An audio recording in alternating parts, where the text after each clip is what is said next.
मौसम के बढ़ते पारे के साथ ही राज्य की सियासी तपिश भी बढ़ने लगी है और लोकसभा चुनाव में जहां इंडिया गठबंधन के प्रत्याशियों का इंतजार जिसे लेकर सियासी सरगर्मी बढ़ गई है, तो वहीं ईडी की कार्रवाई के बाद भी सियासी पारा हाई हो रखा है। योगेंद्र साह से कल ईडी ने लंबी पूछताछ की है और अब बड़कागांव विधायक अंबा प्रसाद और योगेंद्र साह की बेटी, उनसे आज ईडी की टीम पूछताछ करेगी। आज वो ईडी दफ्तर हाजिर होंगी। कल योगेंद्र साह से लंबी पूछताछ हुई। योगेंद्र साह 11 बजे ईडी के दफ्तर पहुंचे और उनसे ईडी ने कई सवाल पूछे, खासकर आय के स्रोत उनके कहां से, इसे लेकर ईडी ने कई सवाल दागे जिनका योगेंद्र साह ने जवाब दिया है। अब क्या वो जवाब ईडी के सवालों में फिट होता है या फिर ईडी और पूछताछ करेगी, आने वाले दिनों में पता चलेगा। लेकिन आज ईडी अंबा प्रसाद जो बड़कागांव के विधायक हैं उनसे पूछताछ करेगी और कई सवाल ईडी ने बना रखे हैं जिनका जवाब अंबा प्रसाद को देना होगा।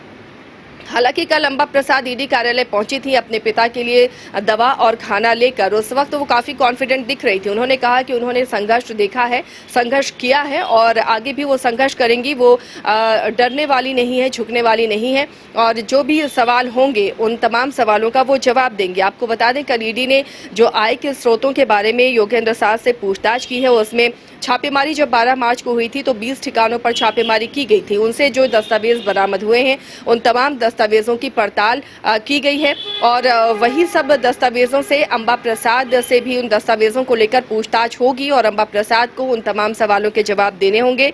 आपको बता दें जो हेविकॉन प्रोजेक्ट्स प्राइवेट लिमिटेड हैं, अष्टभुज माइनिंग प्राइवेट लिमिटेड है, अष्टभुज श्रमिक, कामाख्या कंक्रीट, मेसर्स अंकित राज और मेसर्स एसके एंटरप्राइजेस नामक कंपनियों को निशाने पर ईडी ने लिया था और इनसे जुड़े हुए तमाम सवाल दागे गए थे। योगेंद्र साह से पूछताछ ईडी ने की थी, कंपनियों के साथ उनके संबंध क्या हैं और कमोबेश यही सारे सवाल अंबा प्रसाद से भी होने हैं कि उनके किस तरह संबंध है, क्या डायरेक्ट और इनडायरेक्ट, कैसे वो बेनिफिशियरीज बनी और क्या कंपनियों को उन्होंने कैसे लाभ पहुंचाया है, क्या विधायक रहते हुए उन्होंने अपने पद का गलत इस्तेमाल किया है। कई ऐसे सवाल हैं जो ईडी उनसे पूछताछ करेगी इन संपत्तियों के बारे में और अंबा प्रसाद के जो सदस्य हैं परिवार के, उनके खिलाफ कई थानों में, अलग अलग थानों में मामला दर्ज है, एफआईआर दर्ज किया गया है जिसमें रंगदारी है, लेवी वसूली है, बालू का अवैध व्यापार है और कई आरोप लगाए गए हैं। और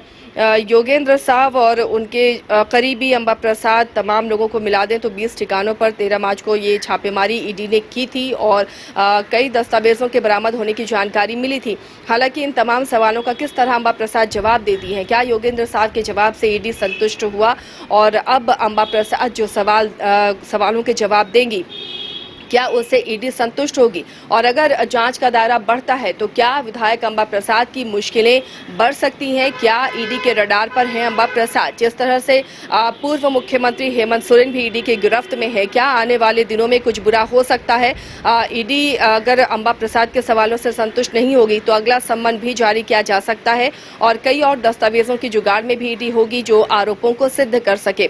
फिलहाल अंबा प्रसाद तैयार हैं इस संघर्ष के लिए। उन्होंने कहा कि कोई गलत काम उन्होंने नहीं किया है और वो इसके लिए तमाम सवालों के जवाब देने के लिए तैयार हैं।